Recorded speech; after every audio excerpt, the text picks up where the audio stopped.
guys, Ken here, your Thrifty Apprentice, and in today's video we are going to be painting this lemon in watercolor. There are a couple of things I want to kind of throw out there at you guys before we jump into this little painting demo. So sometimes painting simple can be the hardest thing to do, because when you have fewer composition or fewer items in a composition, you tend to have to put more detail into it. So although we're going to be painting a really simple lemon today, we are going to be concentrating on a couple of different techniques. Of course, shading values with shadows. We're going to be doing veining using credit card, scrapey tools, or a tool to scrape with. We're going to be doing some stippling with a little bit of dry brushing.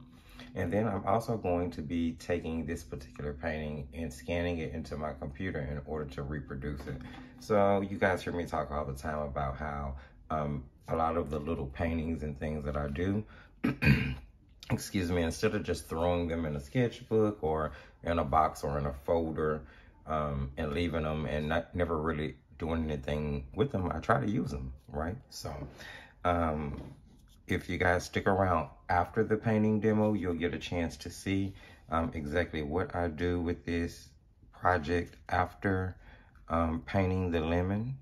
So I'll be scanning it in and printing it out. As you can see, it's printed out here. I printed out quite a few different copies of it, and I turned those copies into cute little journaling cards to go inside my art journals or go inside junk journals or what have you. So if you guys want to stick around after the painting demo, I'll go through these little tags with you in a little bit more detail to show you what became of the painting that we're going to do in this watercolor demo. Now I'm going to be using the DIY watercolor travel kit we made for 2023. I'm going to be using that little watercolor palette to paint this lemon with, and hopefully you guys will paint along with me. Doesn't matter what supplies you use or what you choose to paint it in, even if you use watercolor pencils or colored pencils.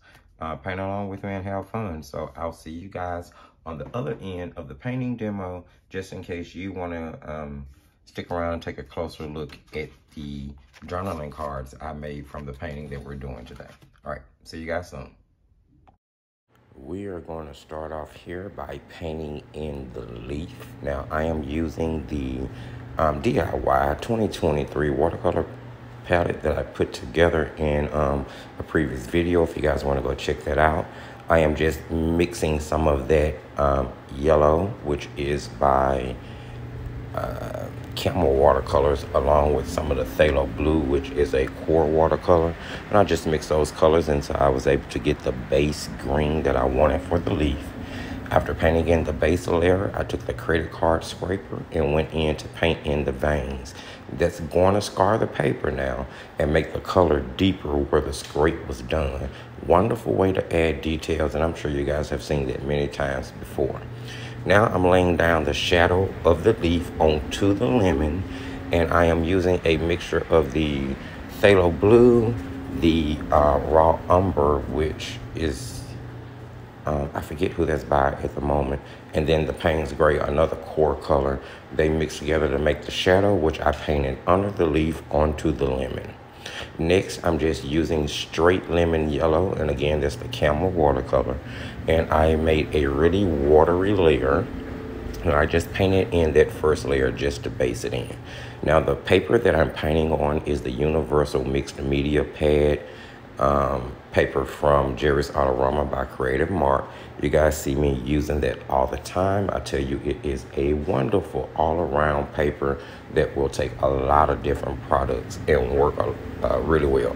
Now, it did warp a little bit because I didn't have it taped down, and as the video progressed, you will see that I did actually go ahead and tape it down to a board just so I could get a little bit more stability.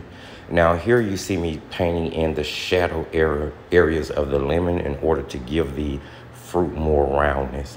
Now to do that, I just mixed I used, I'm sorry, the gray shadow color that we used up under the leaf in order to shade in the sides of the lemon, giving it a little bit more saturation and value and shading there.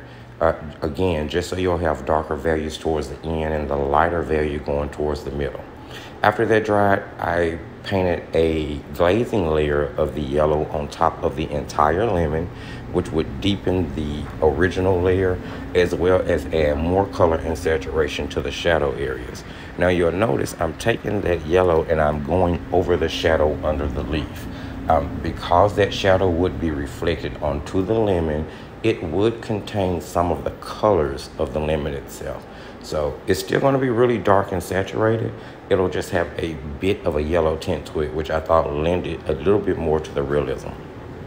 After that, I took that yellow and I darkened it with a little bit of the phthalo blue and a little bit of the madder red that I had in order to get just a darker shade of yellow. And now I'm using that to, again, shade in the shadow areas and to stipple across the lemon. That's where you see me taking the brush and just dapping it with the tip of the brush onto the lemon in order to create texture. That was giving the lemon a little bit more realism again. You know, sort of like when you pick up a lemon, you would feel the roughness across the skin. So that was the texture I was trying to emulate. Once they're dried, I went back in again with another glazing layer, just to bring everything together.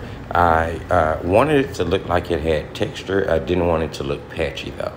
So that's what you'll see me doing here. I'm just adding that last glazing layer of yellow to bring all those colors together. Once that dry, I jump back over to the leaf. Here we're going to put on another layer of the original green that we put down, just to give it a little bit more saturation and vibrancy, because there was a bit more of a shift when it dried than I originally thought it would be. And then I'm going to darken that mixture up just a little bit with a little bit more phthalo blue. And I'm going to go in and paint over the veins of the leaves. And then once again, I'm going to use that stippling technique to stipple shadow color over the leaf, just to give it a little bit more mixed value, darker areas. And then of course you'll have the original lighter green areas peeking through that stippling for the highlights on the leaf. Not a technique that I use much, just recently like rediscovered the stippling technique. And it I feel like it's a great technique that you can use across many different compositions. So I told you guys in the beginning of this video, this painting itself is really kind of simple and straightforward. There's only one element that we're painting, so we have to make sure that we put in enough detail for it to be appeasing to the eye. Typically in the composition, we have like, 3 elements, because that's sort of what the brain sees as being an odd number and more uniform. So when you only have one, you really have to put in a lot of concentration on making sure that you get great detail. Now here, what you're going to see me doing is laying down a wash. Now, you've seen me do this many times in many different videos, but to lay down a flat, even wash, you're going to take a paint that has been mixed, of course, and you'll start by making a continuous bead of paint that you don't let dry until you reach the entire end of the section you're painting. So you saw me start with that bead of water at the top, and I continue to add paint to that bead of water, bringing it all the way down the lemon until I reach the end. This is going to give me a flat, even wash over the entire composition. This is a great way to make sure that you do not have streakiness in your paints, especially when you're using watercolor paints.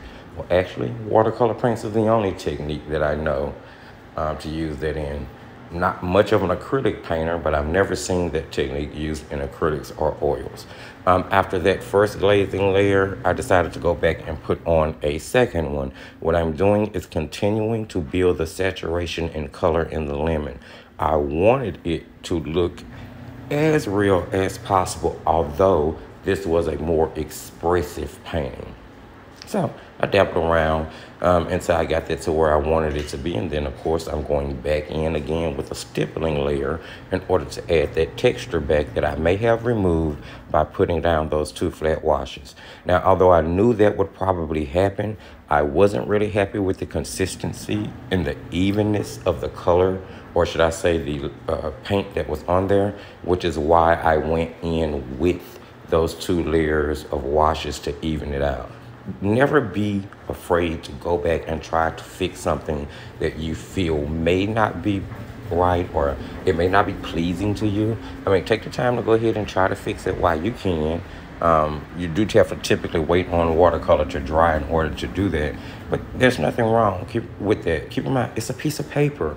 What we're doing is on a piece of paper. We can always pull out another piece and start again if we have to. So don't be scared to jump in there and explore, because it's the only way you're going to learn what will and what won't work for you. After I was done with all of the painting layers, I jumped in with my Master's Touch Fine Art Studio color pencil set. Now, I am testing this set for review, so you will see me using it across a few videos coming up here in the future. So that way I'll have enough experience to offer a comprehensive review on the pencils when I get to them. But I'm just using a couple of different shades from that set in order to go ahead and define the edges, to make sure that the saturation along the shadow sides is where it should be in order to pull off adding roundness to the lemon. And then I'm just gonna really, really lightly shade over the different areas of the lemon to increase the saturation, using a darker yellow for the shadow areas. I'm gonna go back in and use the lemon yellow from that pencil set just to get right in the middle of that lemon. It didn't reduce the roundness, but it did add a little bit more saturation to the base layer that would be peeking from under the stippling. I also used a few of those greens to add the definition into the veining of the leaves. And do you see how just adding in that extra shadow sort of gave the leaf more life, gave the lemon more life? I was starting to reach a point where I was okay with the way that the painting was looking.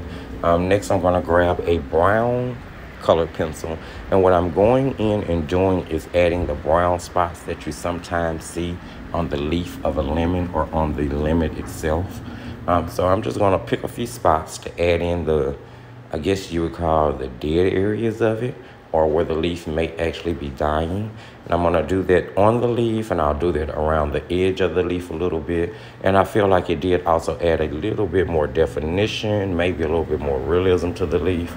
I'll use that same brown to kind of shade in different areas, well, not shade in, I'm sorry, but to kind of spot in different areas of the lemon itself, because sometimes you do see those little brown spots on the lemon.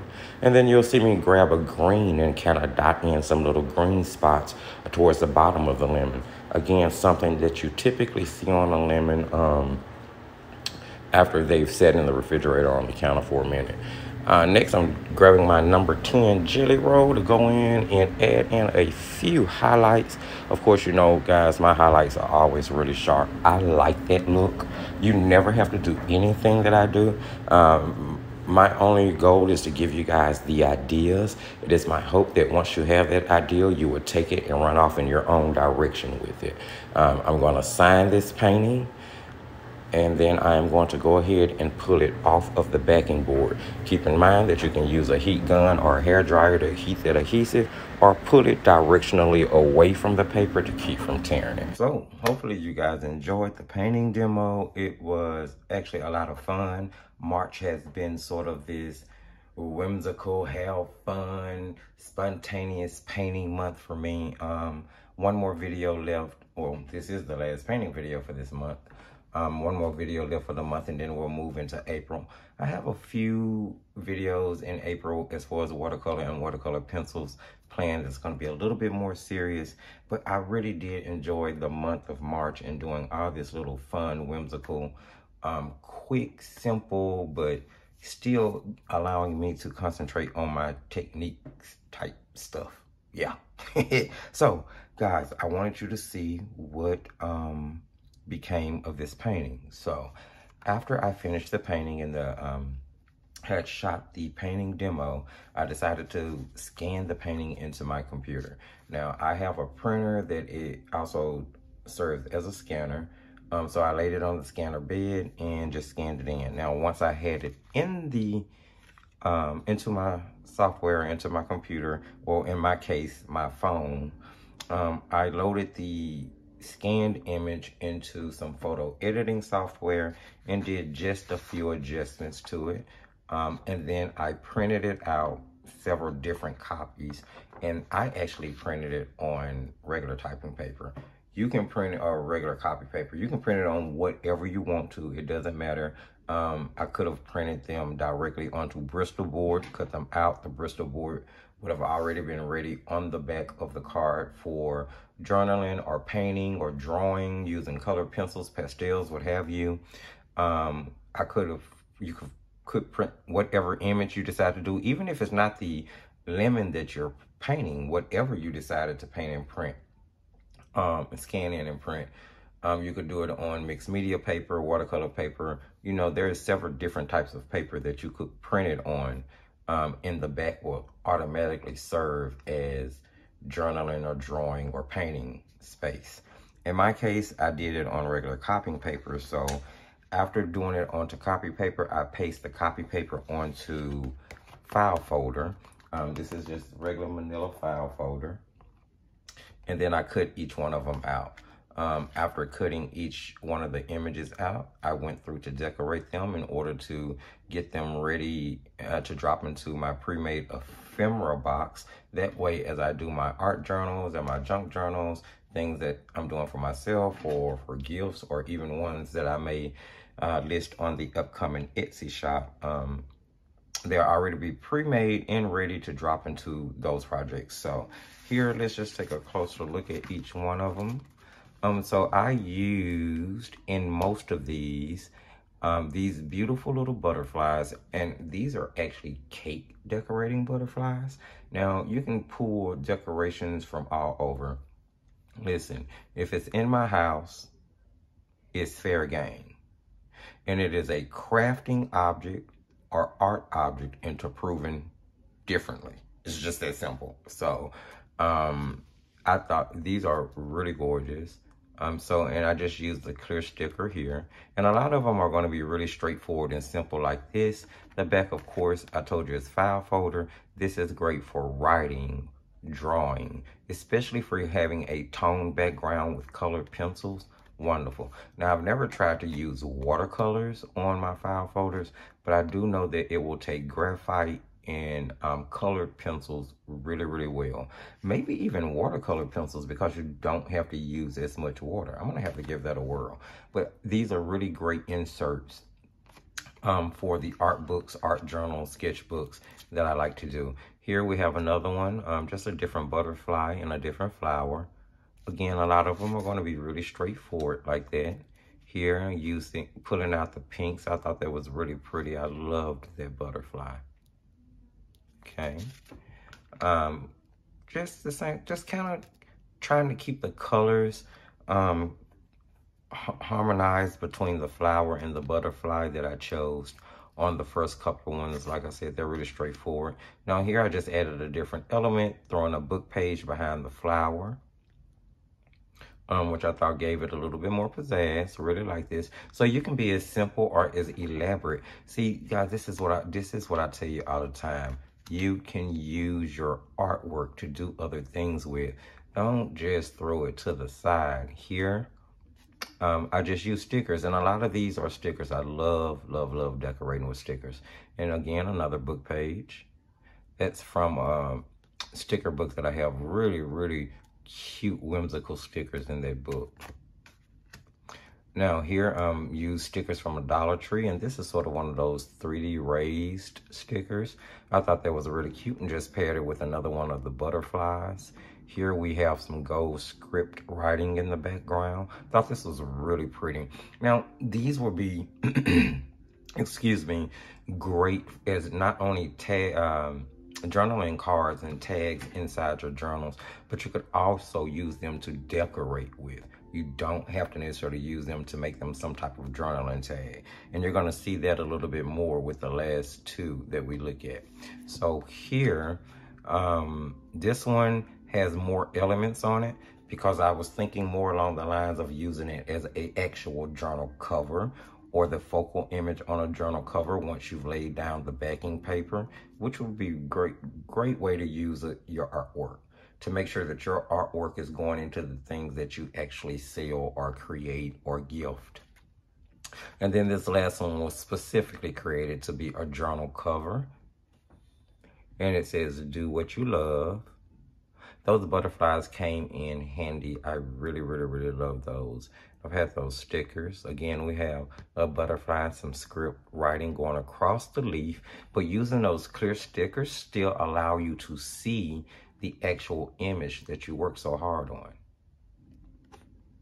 And you can't see it much from the printed images, but in the painting, you can see the techniques that we use, the stippling, the credit card scraping, the shading and shadowing in order to give the object roundness, the little detail in order to give a little bit more realism to it. Now, it's not the most realistic that it could possibly be, but you know, we did add elements to it because it was so simple in order to make it look like, you know, we really put some work into it. So there you have it, guys. Hopefully you saw or liked something, picked up on a tip, a trick, a technique, anything.